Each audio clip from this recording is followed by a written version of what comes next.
Biblia Fácil, bienvenido. Vamos a comenzar el estudio de hoy. Es un estudio interesante que va a aportar mucho a nuestro conocimiento, pero más a nuestra vida espiritual. Vamos al inductivo.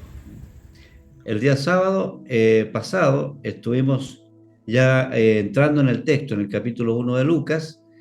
Ya a esta altura usted sabe quién es Lucas, por qué escribe el libro, cuáles son sus objetivos y propósitos del libro. Así que ya estamos entrando al texto. Lucas ya dio toda una introducción en los primeros versículos, los que ya desarrollamos nosotros, y luego estuvimos viendo, recuerde, eh, el anuncio del nacimiento de Juan el Bautista. El Evangelio de Lucas nos va mostrando un paralelo en los dos ministerios, el de Juan y de Jesús.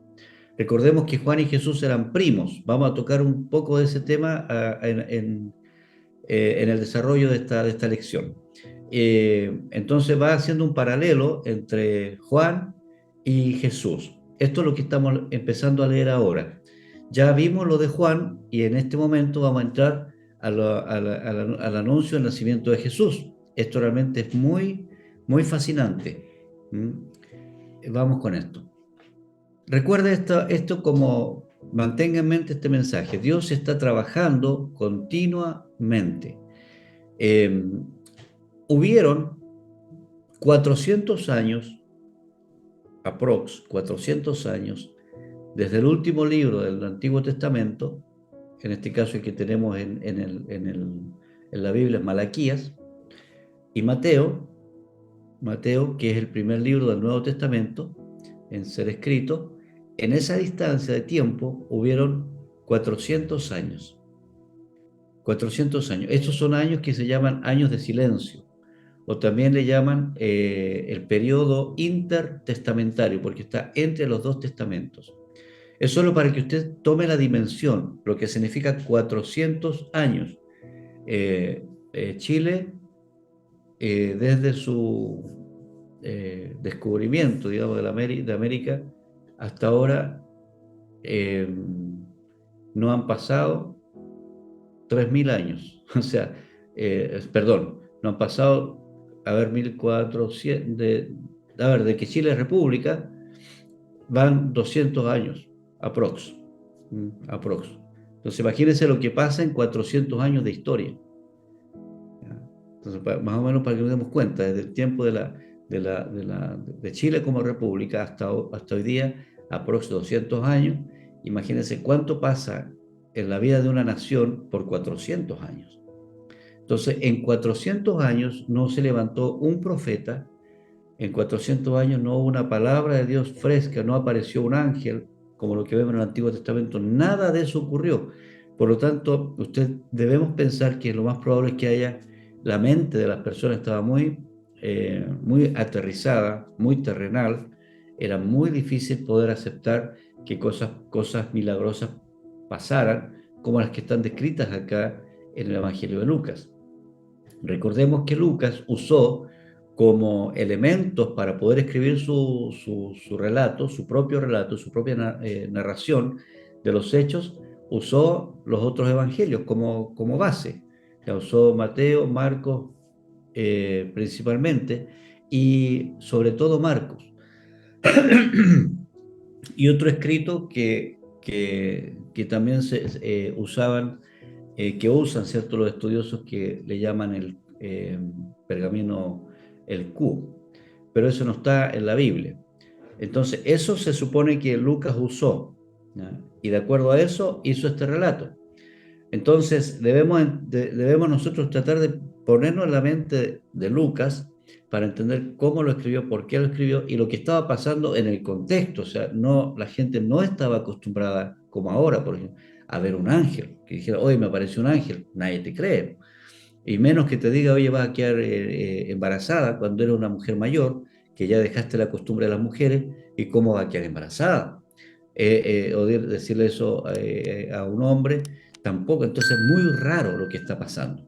Entonces, en ese contexto vamos a avanzar y entender que Dios se mueve de acuerdo a su plan perfecto y se mueve en su tiempo. ¿Ya? Se mueve en su tiempo. eso tengámoslo siempre en cuenta, también aplicado no solamente para la nación, sino para nuestras vidas. Dios se mueve de acuerdo a su plan perfecto en su tiempo, nunca antes y nunca después. Siempre tenemos que tener en mente lo que pasó con Abraham. Todos los problemas que estamos viendo hoy día en el Medio Oriente tienen relación con la decisión de una mujer que se llamó Sara, ¿ya? Que Sara entendía que había una promesa por parte de Dios para Abraham, pero ocurrió que ella vio que pasaba el tiempo y no venía el hijo y se empezó a desesperar. Nadie puede juzgarla por eso, era una mujer mayor, ya estaba, veía que eso no estaba ocurriendo y era normal, tampoco hay que verlo de la ética moral más occidental que tenemos nosotros, era normal en ese tiempo que un hombre tuviese su esposa y alguna que otra concubina, dependiendo de su poder adquisitivo en el fondo. Y Abraham tenía concubina, además de Sara. Eh, la concubina era una especie de esposa de segundo grado, o más esclava que nada, pero sobre todo en este caso de Sara se da la característica que la concubina estaba, digamos, bajo la autoridad de la misma Sara. Entonces Sara toma la decisión y habla con Abraham y llegan a ese acuerdo, de Agar, nace Ismael, y ahí vienen todo lo que marca la historia de Israel con sus oponentes. Entonces, una decisión tratando de apurar el tiempo de Dios puede causar estragos en nuestras vidas. Por eso tenemos que tener mucho cuidado con las decisiones que tomamos, y cuando estamos esperando una promesa, hay una palabra rema de parte de Dios. Dios había dicho que iba a venir ese hijo y Sara se apuró. Entonces, en este caso, nos damos cuenta que habían pasado 400 años y no pasaba nada. O sea, Dios parece que no venía a rescatar a Israel. Pero en su momento el Señor interviene la historia. Tenlo presente, en su momento Dios interviene en tu historia, siempre. Todo está bajo el control de Él. Dios es fiel, siempre cumple sus promesas. Si Él te ha dado una promesa, la va a cumplir. Es cuestión de tiempo, nada más. Dice el versículo 26, al sexto mes, el ángel Gabriel fue enviado por Dios a una ciudad de Galilea llamada Nazaret. Consideremos la palabra sexto, esa yo tengo subrayada. ¿Ya? Recordemos que Elizabeth concibió y se escondió por 5 meses, es decir, desapareció del mundo social por 5. Imagínense, la abuelita de repente se perdió, oye, ¿qué pasa con Elizabeth? Y además Zacarías estaba mudo, entonces nadie sabía qué pasaba, este hombre quedó mudo, la mujer desapareció. ¿Qué está pasando acá? Las aldeas no eran tan grandes, entonces igual la gente tiene que haber comentado algo, le pasó, ¿no será que este hombre le ha hecho algo a la mujer? Oye, ¿cierto? Tantas cosas pueden haber ocurrido, pero fueron 5 meses que Elizabeth se escondió de la sociedad. Después apareció y apareció embarazada. Imagínense el comentario del barrio, ¿ya? Imagínense cómo era algo sorprendente, ya era o naturalmente para glorificar a Dios. Pero dice el texto que en el sexto mes, pero el sexto mes, uno piensa el sexto mes de embarazo, pero no, el libro se refiere exactamente al sexto mes del calendario judío, que es el mes de Sivan, que se refiere al arrepentimiento, el volverse a Dios. Todo en la Biblia va conectado y nos da una señal de algo más, el arrepentimiento. O sea, el sexto mes es el mes del arrepentimiento. En el sexto mes, es decir, el mes del arrepentimiento, María concibe, ¿ya? Y es el momento, ¿cierto?, en que se produce, digamos, este milagro de una virgen que queda embarazada. Pero esto ocurre en un mes especial, el mes del arrepentimiento, el mes de volverse a Dios. Entonces Dios no deja nada a la casualidad. Aún el momento que se concibe Jesús era un momento súper importante para, digamos, dejar bien plasmado cuál es el propósito, el plan de Dios, que es la oportunidad de volverse a Él, ¿ya? Entonces, en el sexto mes, el ángel Gabriel fue enviado por Dios a una ciudad de Galilea, ¿ah?, llamada Nazaret. ¿no? La palabra, bueno, el ángel Gabriel ya sabemos su protagonismo, y fue enviado por Dios a una ciudad de Galilea. La palabra Galilea viene del hebreo Galil, ¿ya? Que se refiere a desplegar una puerta, o sea, una de esas puertas como plegadizo, como un tipo de cortina, que viene también de la relación con la palabra revelar, desenrollar, ¿no? Ahora son los roles que son más o menos así. Revelar tiene relación con ese rolo, como desenrollar. Los roles que usan las cortinas hoy día, ¿ya? Eso es desenrollar. Entonces, cuando usted lea la palabra revelar, o cuando entienda la palabra revelar, es que es la cortina que está tapando la luz de la pieza, que impide que entre la luz a una habitación cerrada, se levanta el rol, se corre la cortina y entra la luz. Entonces, eso es la palabra revelar. Galil tiene que ver con ese acto de revelar, desenrollar un pergamino. A eso se refiere la revelación. Cuando uno dice, me vino una revelación, la gente se imagina cosas más místicas. Pero la revelación no es otra cosa que el Señor abre tu entendimiento para que te entre la luz, no a la mente, sino al espíritu. La revelación va al espíritu, nunca a la mente. Entonces, si una persona se dedica a estudiar la palabra desde el punto de vista intelectual solamente, el espíritu no le revela. Pero cuando uno busca la revelación de Dios, el espíritu sí trae revelación. Vamos a hablar un poquito más de esto también cuando hablemos de la palabra, logos y rema. Entonces, eso es revelar. Revelar es dejar entrar la luz. Y eso significa Galilea. ¿Por qué Dios eligió esa ciudad, ese lugar, para traer la revelación de un mundo que estaba oscuro por 400 años? Es un tema de Dios. Dios nada deja a la casualidad. Y en esa, digamos, a una ciudad de Galilea que se llamada Nazaret.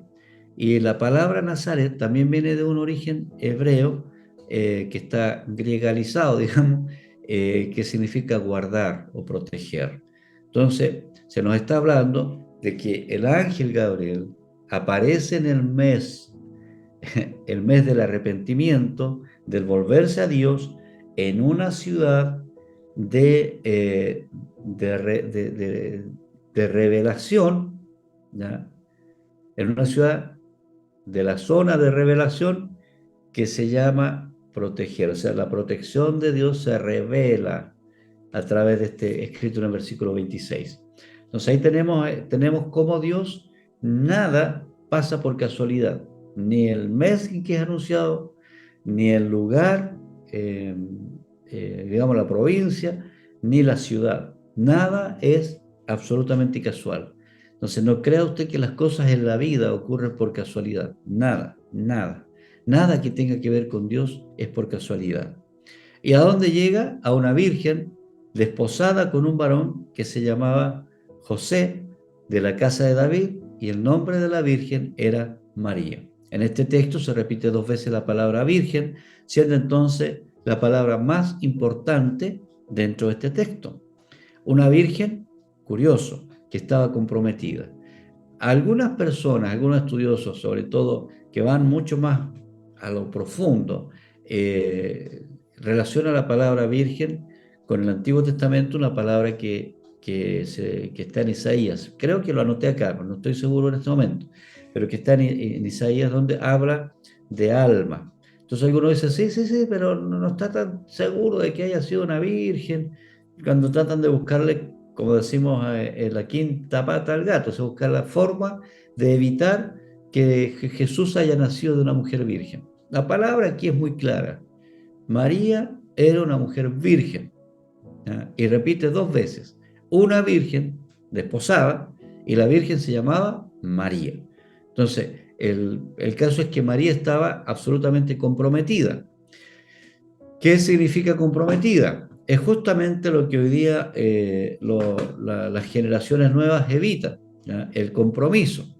Entonces, juntémonos nomás, total, ¿para qué tanto compromiso? ¿Mm? Entonces, justamente lo que evitan. En la costumbre judía se usaba la palabra desposar. Desposar es un compromiso serio. Es más que noviazgo y menos que el matrimonio.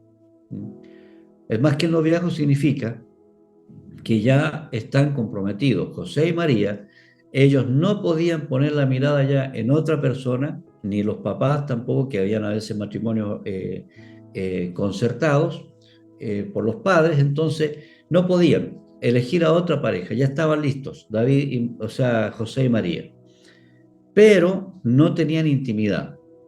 Entonces, ahí está el detalle. Ellos no tenían intimidad absoluta, pero sí José ya era responsable de María, ya había una relación ahí. Solo faltaba un acto para poder que fuese su esposa plenamente, digamos, con todas las de la ley. Pero la palabra desposada es más que novia, es más que novia de hoy, porque un noviazgo fácil fácil entre comillas, se podría terminar, pero es una relación de compromiso ya concertado, ya están comprometidos, no se pueden separar, y esa es la condición de María. Ya no podía buscar a otro hombre que a José, ni José podía poner su mirada en otra mujer que no fuera María. Entonces, pero María sí era virgen, ellos nunca habían tenido intimidad, había un compromiso, eso era normal en el tiempo no sé cómo será en este tiempo para los judíos, pero en ese tiempo sí era normal que se usara este término y este proceso de casamiento, que es el primero, el desposamiento, y después viene la fiesta, la boda. En un sentido, espiritualizando, la iglesia está desposada con Jesús, ¿ya? Y la fiesta de las bodas será cuando el Señor venga a buscar a su iglesia. Esos son los términos que se habla. Nosotros estamos desposados, no somos novios, aunque se usa el término novio para españolizarlo, pero estamos desposados, estamos comprometidos con Él. Y cuando Él venga, nosotros nos vamos a ir al matrimonio. Así funciona. ¿Ya? Bien, con un hombre llamado José de la casa de David. ¿Ya? Vamos a ver eso también. Ya dije lo de la palabra desposada, pero vamos a la palabra, el nombre de María. María o Miriam es lo mismo. Los judíos les gusta más usar la palabra Miriam con N o puede ser con M. Ya, Miriam, que es un nombre que se relaciona directamente con Dios. ¿Se acuerdan ustedes en Éxodo 2:7? Está la historia de Moisés, cuando Moisés es puesto en el canasto. Dicho sea de paso, la palabra canasto, donde es puesto Moisés, es la misma palabra que se usa para el arca de Noé, ¿ya? Entonces, es un canasto de salvación, el arca que salva, tiene relación. Entonces, Moisés es puesto en el canasto y su hermana Miriam, o María diríamos nosotros, Miriam es la que está vigilando que no le pase nada al bebé. Entonces, en algún sentido, Miriam o María, hermana de Moisés, eh, preserva, cuida, protege el canastito para llevar a cabo la redención de Israel de la esclavitud de Egipto. Esa es la redención del Antiguo Testamento, para rescatar al pueblo de Israel de la esclavitud de Egipto. Eso viene a ser una tipología, un tipo. Un tipo es como un modelo de lo que va a ser real. El modelo es que Miriam o María del Antiguo Testamento protege el arca donde está Moisés, que va a rescatar o va a redimir al pueblo de Israel de la esclavitud de Egipto. Y luego en Lucas, que es lo que estamos leyendo, Miriam otra vez, que es la María de nuestro idioma, preserva en su vientre al Cordero que ha de ser sacrificado para una redención eterna. Fíjese cómo se relacionan los nombres, ¿tá? En este texto. Y dice que José era de la casa de David. ¿Se acuerdan que a Jesús le decían, Jesús, hijo de David? El ciego Bartimeo. Entonces, el hijo de David. ¿Por qué le llamaban el hijo de David? Si bien José no era el padre biológico, era el padre putativo de Jesús, y fue quien lo crió, quien lo adoptó en la condición que él sabía que existía. También nos vamos a... Aquí está. José, está Jesús arriba, ¿ah? Acá tenemos a Jesús, ¿ya? Jesús, hijo de José, dice, según se creía. Entonces, me salté al capítulo 3 para mostrar solamente esto, ¿ya? Según se creía, y aquí hay una serie de nombres que no nos va a dar tiempo verlos todos, pero sí podemos llegar a David, a David. Jesús, hijo de David, por eso, porque era de la familia de David. Y David era hijo de Isaí, que a la vez era hijo de Obed y que era hijo de Boz. ¿Quién era Obed? ¿Quién era Boz? ¿Quién era Isaí? Boz era el esposo de Ruth. En la historia de Ruth encontramos entonces que Ruth y Boz se casaron, ¿ya? Y de ahí viene la descendencia, nació Obed y Obed tuvo a Isaí. Obed fue el abuelo de David. Entonces la historia está toda relacionada. Y luego desde ahí salta Fares, que no me va a dar tiempo para hablar de Fares, pero quizás en una próxima, pero salta a Fares y luego, a ver, ¿para dónde nos lleva la flechita? Nos lleva para Abraham, llegamos a Abraham, y antes de Abraham, o sea, perdón, después de Abraham está Isaac, Jacob, Judá, y de Judá viene Fares, ¿no? Fares, ¿ya? Fares era el hijo que tuvo Judá en una relación. La historia dice que tenía su nuera que por ley tenía que casarse con otro de sus hijos, porque cuando se moría un hijo mayor, el menor tenía que casarse con la cuñada para darle descendencia al hijo mayor, para mantener el apellido. Entonces aquí pasó que Judá no quiso pasarle el hijo a, a su nuera, y entonces en un desliz, Judá pensó que su nuera era una prostituta, se juntó con ella y ella quedó embarazada, y de ahí nace Fares. Bueno, a veces pensamos que tiene que haber que la sangre es completamente pura, que no hay ninguna cosa rara acá, pero tenemos que Fares fue de una relación ilícita, y a la vez eh, la bisabuela de David era moabita, no era judía. Entonces, no hay tal pureza de sangre como algunos quieren defender, no existe. Pero sí, bueno, hay una tradición que se mantiene. Y bueno, ahí nace Jesús como hijo de David, que a la vez es hijo de Abraham y que a la vez es hijo de Adán e hijo, por tanto, de Dios. Hasta allá llega Lucas. ¿Qué quiere decir Lucas? ¿Por qué da toda esta, esta genealogía? La entrega porque él quiere demostrar que Jesús es tan humano como cualquier ser humano, que él nació como un ser humano, que tiene su ascendencia humana como cualquier ser humano. Ahora, Mateo tiene otra línea que va por el lado de María.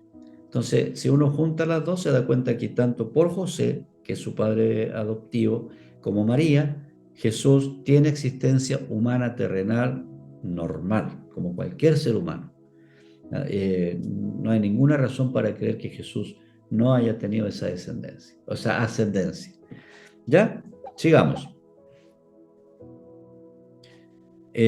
Más ella, cuando le vio al ángel, ¿cierto?, se turbó por sus palabras y pensaba, ¿qué salutación sería esta? ¿Ah? Entonces, María se confunde, se turbó, no es para menos, ya lo dije, no se ve un ángel en forma normal a cada rato. Imagínense qué le pasó a Zacarías, él quedó mudo, entonces ella estaba turbada, sin duda. Y el ángel le dice, no temas, primero la tranquiliza, porque has hallado gracia delante de Dios. O sea, no te va a pasar nada, ¿no? Con lo que estás viendo no te vas a consumir. ¿Se acuerdan que Isaías dice, ay de mí, que soy muerto? Porque siendo hombre inmundo de labios, habitando en medio del pueblo que de labios inmundos, han visto mis ojos al Rey. O sea, frente a una visión celestial, el ser humano, en este caso con la creencia judía, principalmente daba la idea de que algo malo podía pasarle, que podía ser destruido, estaba viendo lo que no cualquier persona veía. Por eso el ángel le dice, tranquila, todo está bien, no temas, si yo estoy acá es porque Dios ha puesto su gracia sobre ti. ¿Ya? Tranquila, tranquila, aquí no ha pasado nada. Entonces, lo primero que hace el ángel es tiernamente tranquilizar a María. No fue tan tierno con Zacarías. Vas a quedar mudo. ¿Ya? Entonces, ahí que para que sepan las damas que los ángeles las tratan muy bien a ustedes, queridas. Así que no tengan miedo como María. Entonces, aquí quiero mencionar, dice, el ángel le dijo, no te va a mirar porque has hallado gracia delante de Dios. Luego viene el relato de cómo van a ser Jesús. Frente a eso, yo quiero hacer este paréntesis, esta nota, de cuál es el origen, porque uno pudiese pensar, Jesús comenzó su existencia cuando el Espíritu Santo vino sobre María y ahí se produce la concepción. Pero no, recordemos en Juan 1:1 que dice en el principio era el verbo y el verbo era Dios, o sea, el verbo era con Dios y el verbo era Dios. Es decir, Jesús existe no con el nombre de Jesús, pero como hijo de Dios, como parte de la divinidad, existe desde antes de la fundación del mundo. Jesús es parte de la divinidad. No nace en María. Eso se llama encarnación. Cuando nace de María o baja, desciende a estar, a habitar en el cuerpo de María y luego nacer, eso se llama encarnación. El libro de Filipenses nos menciona, haya pues en vosotros este sentir que hubo también en Cristo, el cual, dicen, siendo en forma de Dios, no estimó el ser igual a Dios como cosa que aferrarse, sino que ya ahí empieza a decir, se despojó a sí mismo. Entonces, ¿qué es lo que hizo Dios? Esto se llama el vaciamiento. Dios se saca su divinidad y se viste de humano, pero no empieza a existir desde María, existe desde antes. Él entra en María. Entonces, el milagro es que el Espíritu Santo viene sobre María y ahí entra Jesús. Entra Jesús eh, eh, a ser parte de una célula humana y de ahí se va desarrollando, de ahí se desarrolla. Entonces ahí entra Jesús, pero ya existía antes, solo que decide nacer. Entonces eso se llama encarnación. No es la palabra reencarnación, no vaya a confundir.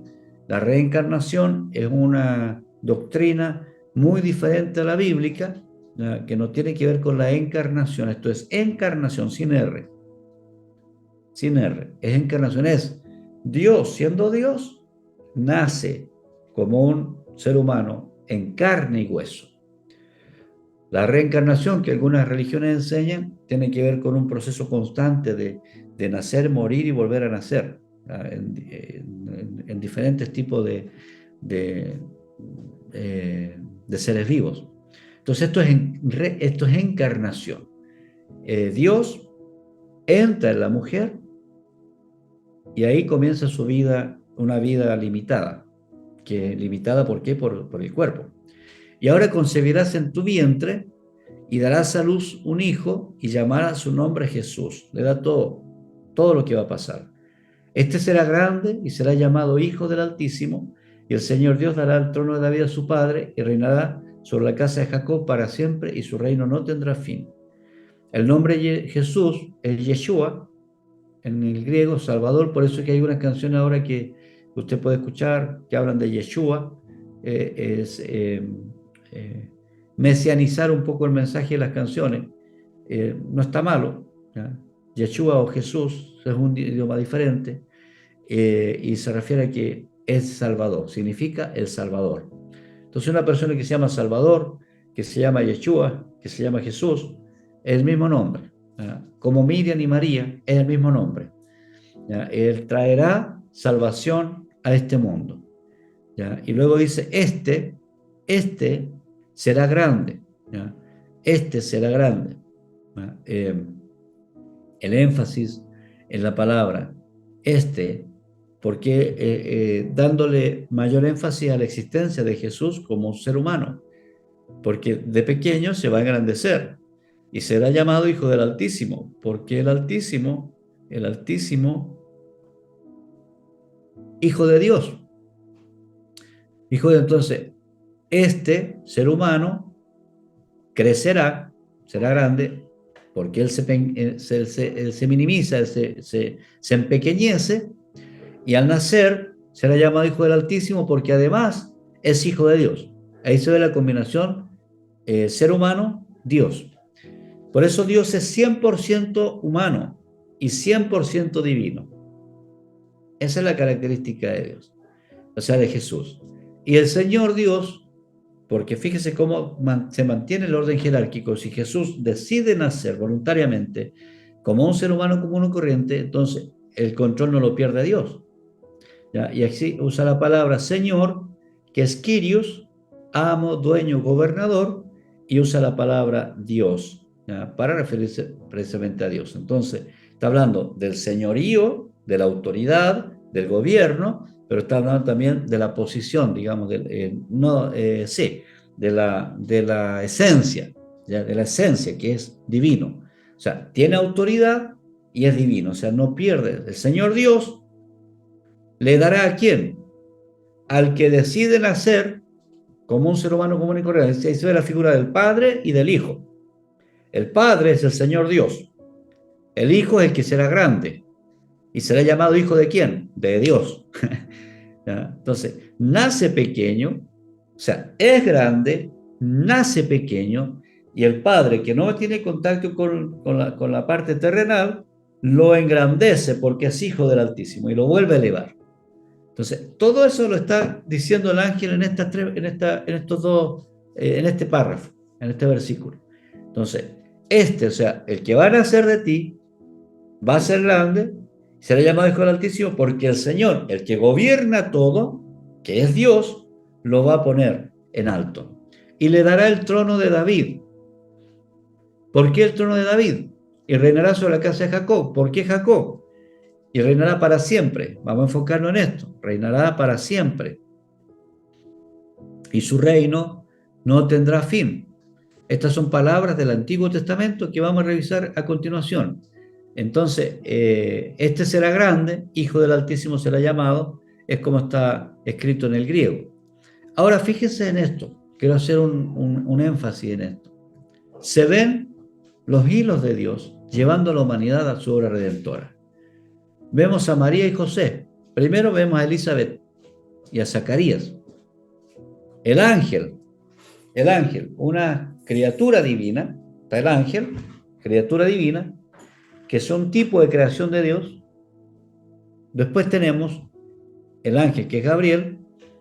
Después tenemos dos matrimonios, María y José, y tenemos Zacarías y Elizabeth.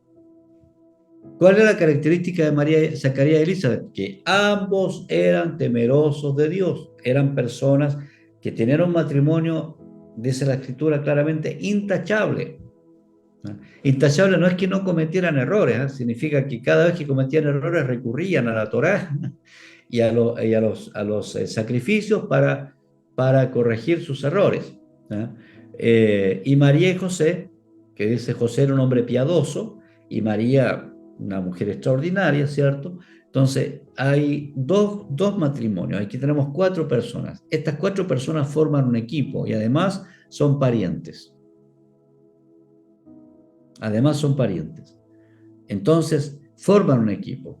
El ángel hace su parte. Y de estos cinco personajes, se agrega Juan y Jesús. El fruto de esa relación es Juan y Jesús. Entonces aquí tenemos un equipo perfecto. Tenemos a Dios interviniendo, enviando al ángel, Gabriel. Tenemos a Zacarías, Elizabeth, María y José. Y luego tenemos a Juan y a Jesús. 8 personas interviniendo en la vida de la humanidad para transformar y para traer redención a la humanidad. Esto se llama trabajo en equipo. El asunto es que podamos reflexionar la importancia que tiene aprender a trabajar en equipo. Si Dios mismo hace uso de los ángeles y del ser humano para cumplir su propósito, pudiendo hacerlo solo, ¿por qué nosotros creemos que podríamos hacer un trabajo mejor solos, sin formar equipos?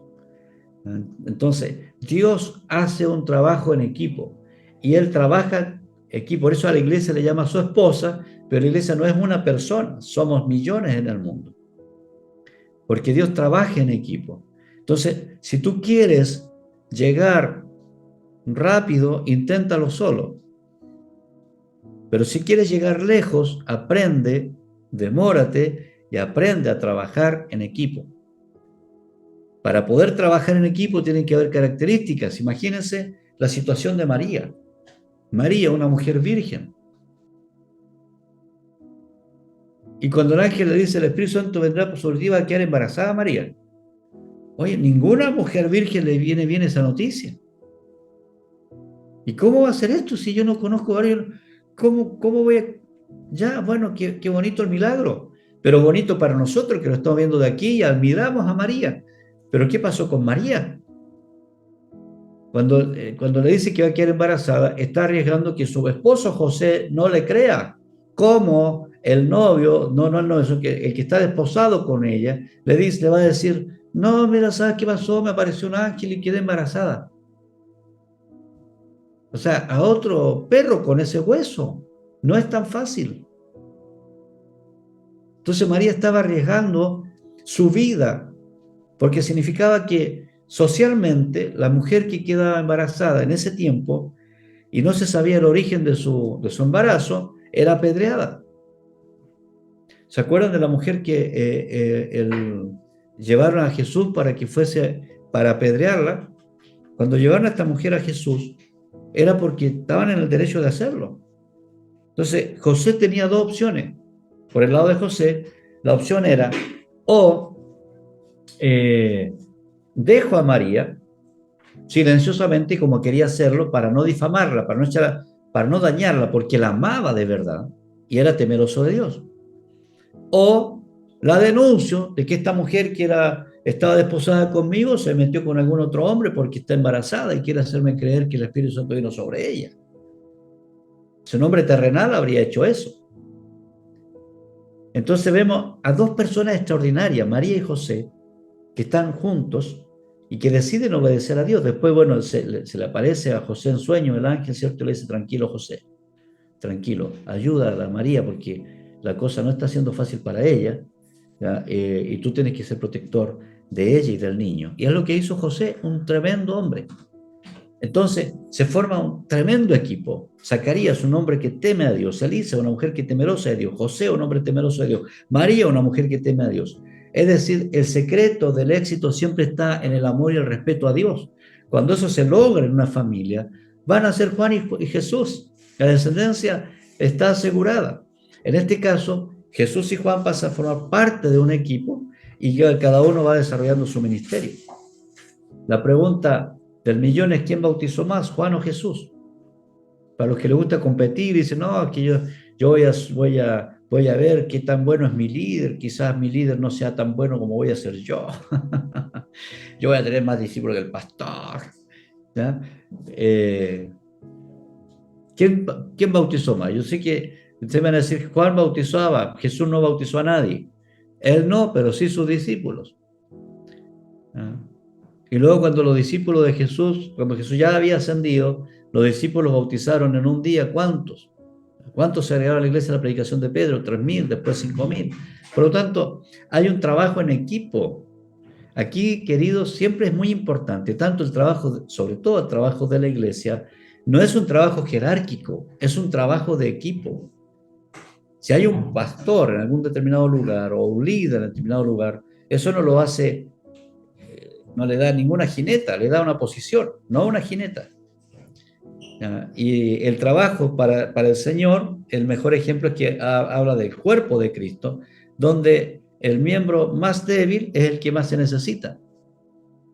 Entonces, No, aquí, no hay, aquí uno tiene con este texto nosotros vamos descubriendo que tenemos que sacar de la cabeza quién es el más importante. ¿Quién es más importante, Zacarías o Elizabeth?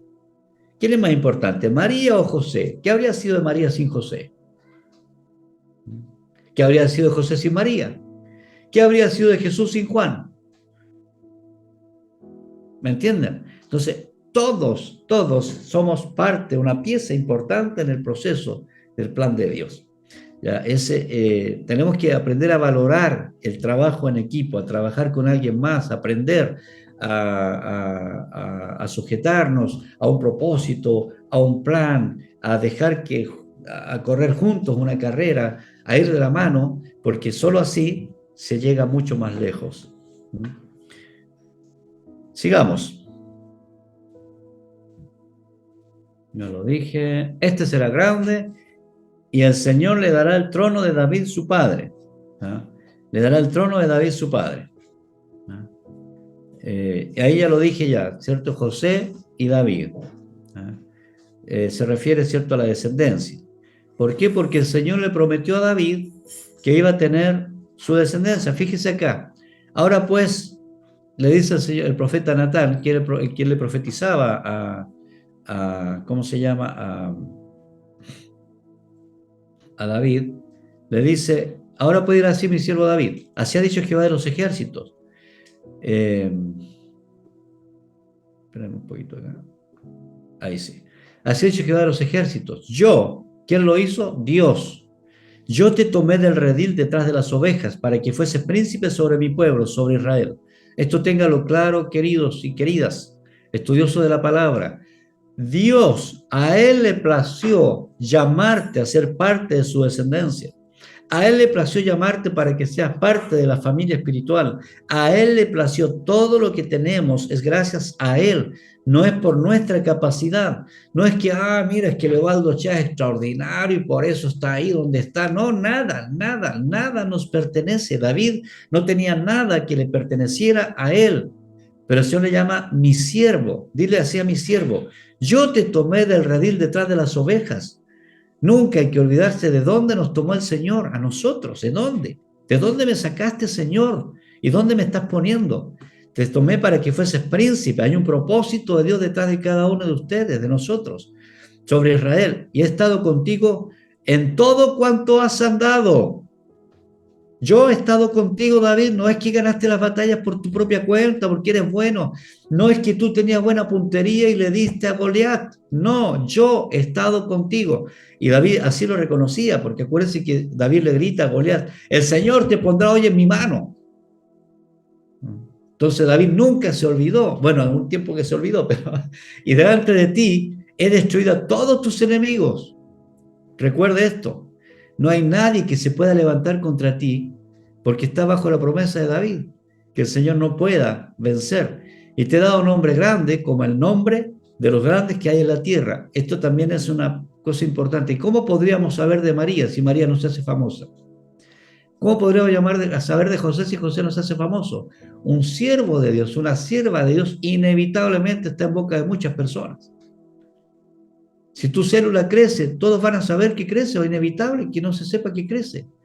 La guatita de Elizabeth creció, no podía esconderla, tuvo que salir al sexto mes, ya no me queda más, voy a tener que mostrarme, ¿no? Para aguantar lo que me digan. ¿Ya? Y lo mismo, la humildad, la falsa humildad de decir, no, nosotros somos manada pequeña. No, no somos manada pequeña. Es una forma cariñosa de Dios decirlo, pero no se refiere a que tenemos que ser poquitos. No, yo no soy para líder, yo no puedo avanzar, no le puedo enseñar a nadie. No, yo te he dado un nombre grande. Abraham también le dijo, Abraham, te haré famoso. Y claro, vaya que famoso, cuántos siglos han pasado y seguimos hablando de Abraham, ¿tá? Como el nombre de los grandes que hay en la tierra. Además, yo fijaré el lugar a mi pueblo Israel y lo plantaré para que habite en su lugar y nunca más será removido, ni los inicuos la aflijan más como al principio. Por eso que Israel trabaja con tanta seguridad en lo que hace, porque sabe que el Señor pelea por él. Desde el día en que puse jueces sobre mi pueblo Israel, y a ti te daré descanso de todos tus enemigos, le está diciendo David. Asimismo, Jehová te hace saber que él te hará casa. cuando tus días sean cumplidos y duermas con tus padres, aquí está la promesa, yo levantaré después de ti a uno de tu linaje, el cual procederá de tus entrañas, y afirmaré su reino. Él edificará casa a mi nombre y yo afirmaré para siempre, ay, se me corrió, para siempre el trono de su reino. Entonces, está hablando no solamente de Salomón, está hablando de su descendencia. Y cuando habla de su descendencia, dice que habrá uno de tu linaje que saldrá de tus entrañas, es decir, que será de tu sangre, de tu línea genealógica, y en él afirmaré su reino. ¿Pero a quién se está refiriendo Natán? A Jesús, a Jesús. Ahora dice, él edificará casa en mi nombre, y dice, bueno, esto puede ser Salomón. Sí, pero yo afirmaré para siempre el reino. ¿Ya? El reino. Si para siempre, es que se me corre acá, espera un poquito. El trono de su reino. Entonces, ¿por qué para siempre? Esto da eternidad. Entonces el Señor se viene a sentar en el trono Jesús por la eternidad. No es un rey más. No es un rey más. Entonces esa promesa está en Samuel y esa promesa es la que el ángel le recuerda a María. ¿Ya? Por eso le dice, bueno, y se sentará en el trono de David su padre. ¿Ya? ¿Lo entendieron ahora?